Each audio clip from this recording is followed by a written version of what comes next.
Protesters tasered at a town hall. Some of the world's leading universities being threatened with funding cuts.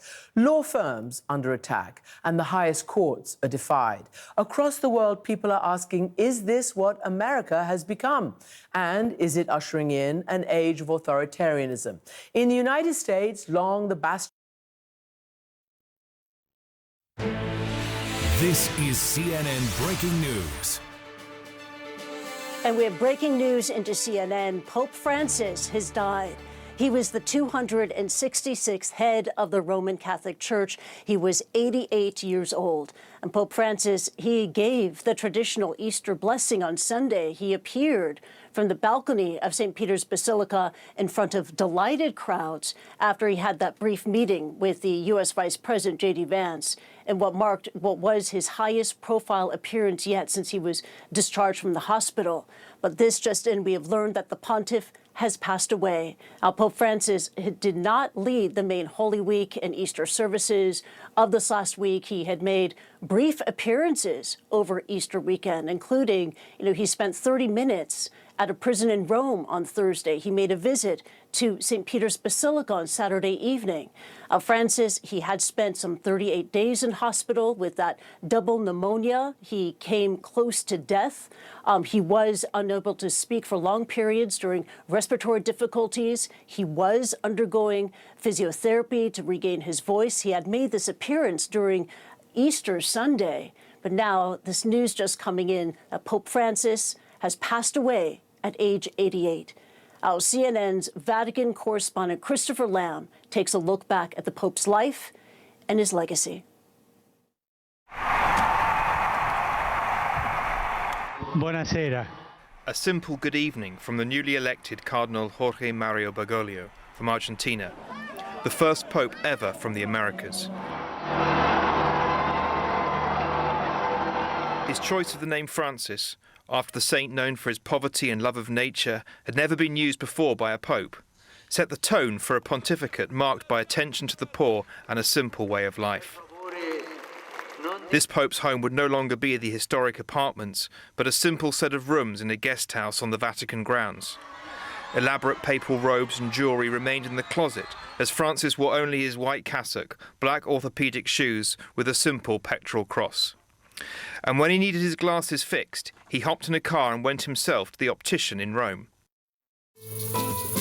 A down-to-earth style learned on the streets of Buenos Aires.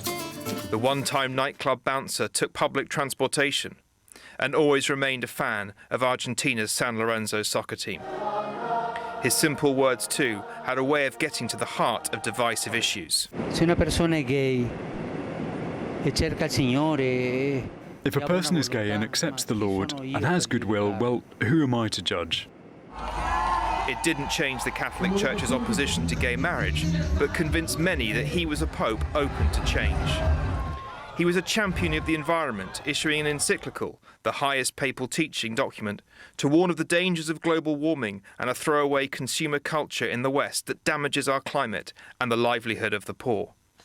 The misuse and destruction of the environment are also accompanied by a relentless process of exclusion. In effect, a selfish and boundless thirst for power and material prosperity leads both to the misuse of available natural resources and to the exclusion of the weak. He drove home the point travelling to the United States, home of gas-guzzling SUVs, in a tiny Fiat. Equally at home with the poor and powerful, on the lawn of the White House, he made a plea for immigrants. As the son of an immigrant family, I'm happy to be a guest in this country, which was largely built by such families. And at a time marked by a dramatic refugee crisis in Europe, Francis tirelessly called on governments and people to not close their eyes or their borders. And he walked his talk, bringing back 12 Syrian refugees on his plane following a trip to the Greek island of Lesbos. In the difficult terrain of the Holy Land, Pope Francis prayed at the wall dividing Palestinian West Bank from Jerusalem and embraced his Jewish friends in front of the Wailing Wall. The Pope focused much of his attention to those on the peripheries, as he called it, the outsiders, excluded from society. The hungry, the thirsty, the stranger, the naked, the sick, those in prison. He sought to support the churches on those peripheries and far from Rome. The longest foreign trip of his pontificate saw him travel across Southeast Asia and the Pacific, highlighting the importance of this region for the future of the Catholic Church. Going to those on the margins was something Francis himself practiced during many moments of his pontificate. Embracing the disabled, washing the feet of prisoners, installing shower rooms for the homeless around the Vatican. One of his characteristics, a characteristic of his entire life, was humility. A humility that attracted the world, with politicians and stars lining up to meet him at the Vatican. He was not so popular at times inside the Vatican and among powerful Catholic groups in the United States. There was a backlash from conservatives upset about his insistence that church teaching must develop, along with his biting critiques of clerical culture. His financial reforms seeking greater transparency faced significant difficulties, and the scandal of sex abuse continuing to be the Catholic Church's biggest struggle. In the case of Chile, Francis admitted in a letter that he too was part of the problem when every bishop in the country offered to resign in the wake of sexual abuse scandals there. Also accused of being part of the problem by his ex-ambassador to the United States, who claimed he told Francis about sexual abuse allegations against former Washington, D.C. Cardinal Theodore McCarrick 5 years before, and Francis allowed him to continue serving. I will not say one more word on this. Francis eventually defrocked the US cardinal and held an unprecedented global meeting of bishops to address the issue. A Vatican investigation later called into question the claims made by the former ambassador, who was then barred from receiving communion and put into exile by the Church after he rejected the authority of the Pope and some key Catholic teachings. Nevertheless, questions remained about Francis's handling of the abuse crisis. There is no doubt that the child sexual abuse scandals are the central stain on his legacy. I mean, over and over again, Pope Francis said the right things. He met with victims. He expressed heartfelt sorrow. He expressed resolve to get this right. But, you know, most critics, many victims, would say that that wasn't matched with a policy follow-through. When the coronavirus pandemic hit in 2020, the image of the Pope blessing the world from an empty St. Peter's Square became a symbol for that desolate time. Francis urged nations to share their vaccines with poorer countries and vaccinated hundreds of homeless and underprivileged at the Vatican. The following year, during an historic trip to Iraq, the first Pope ever to visit the country, Francis stood on top of the rubble in Mosul, once an ISIS stronghold, and furthered his outreach to the Muslim world by an unprecedented meeting with top Shia Muslim cleric, the reclusive Grand Ayatollah Ali al-Sistani. From the beginning of the war in Ukraine in 2022, Francis was an outspoken advocate for peace. He avoided outright condemnation of Vladimir Putin, but publicly appealed to the Russian president, begging him to stop for the love of his people, the Pope said. Francis spoke several times by phone with Ukrainian President Volodymyr Zelensky during 2022, asking him to be open to serious peace proposals, before the pair met face-to-face at the Vatican in May of 2023 and October 2024. He made similar appeals for peace during the conflict in the Middle East, saying that the Israel-Hamas war had descended into terrorism. He insisted that war is always a defeat, and said self-defense that is not proportional is immoral. Francis' most important message was one of fraternity, that we are all brothers and sisters, despite our differences. Take care of the earth and each other, he said, and don't forget to pray for me. I'm Polo Sandoval in New York, following the breaking news where the Vatican now confirming the death of Pope Francis at 88. For the latest now, let's go to CNN Vatican correspondent Christopher Lamb joining us live with more. Christopher, you just laid out such a legacy right now in that piece. I'm curious if you could just bring our viewers up to speed about what we know. Well, Paulo, we were told this morning that there would be a brief broadcast from the Santa Marta, the residence of Pope Francis, and then a few moments later, Cardinal Kevin Farrell, who is the Carmelengo, the man in charge with overseeing the protocols around the death of the Pope, announced that Pope Francis had died at 7:35 a.m. local time this morning. Now, he was also joined by Cardinal Pietro Parolin and Archbishop Peña-Parra, the two senior Vatican officials. They made that announcement from the Santa Marta residence. Now, yesterday, Pope Francis was out in the crowds of St. Peter's, greeting people.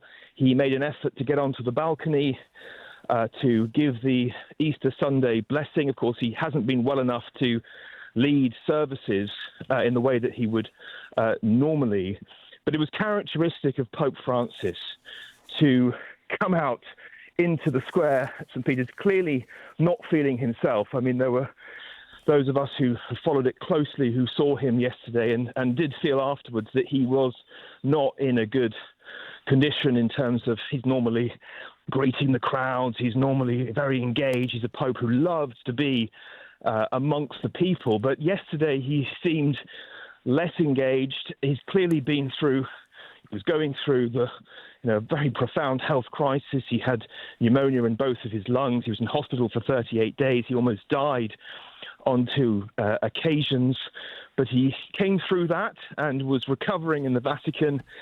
But obviously it was very difficult for him health-wise, and he showed, though, determination to keep going until the very end. There was speculation he might resign, but he never did that. He decided he would go on right until the end. I think that's also the ethic and person of Francis, is to serve right until the last moment. He was someone who gave himself totally to the role of Pope.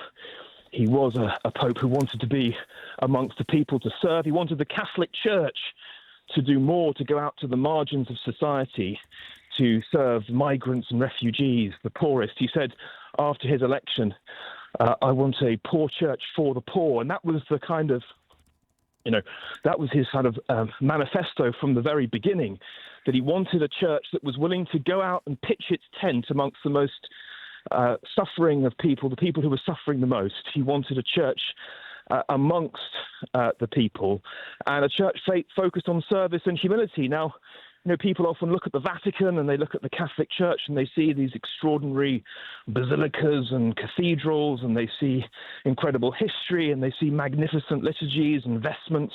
But Pope Francis, taking the name of St. Francis of Assisi, wanted a church that was focused on simplicity, on the core values of the Christian message. Of course, St. Francis of Assisi was a famous saint who focused on poverty, care for creation, simplicity, humility, and this is what Pope Francis sought to bring to the church during his just over 12-year papacy.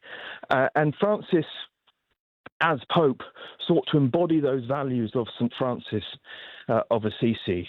I mentioned the environment earlier, and the Pope, of course, wrote a very important encyclical about protecting the planet and protecting the environment, protecting the natural world. It was a landmark encyclical that really shifted official Catholic teaching on the topic, and that was something that he raised during his time in his visit to the United States in 2015, when he went to the lawn of the White House and spoke and met with President Obama when he addressed both houses, where he emphasized that importance of protection of the environment, but also migration. Migrants was a key concern for Pope Francis.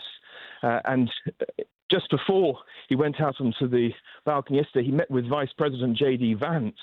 And of course, Pope Francis had been very critical of the Trump administration immigration policy. So basically with Francis, it was a question of he wanted to serve right until the end.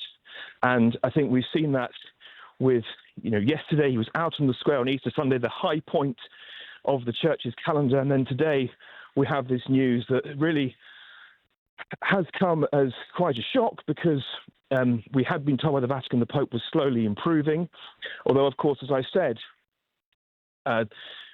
those of us who followed Francis closely did notice that he did not seem as engaged yesterday as he normally would. He seemed to be to be struggling. But this was a mark of this Pope that he wanted to serve right until the very end.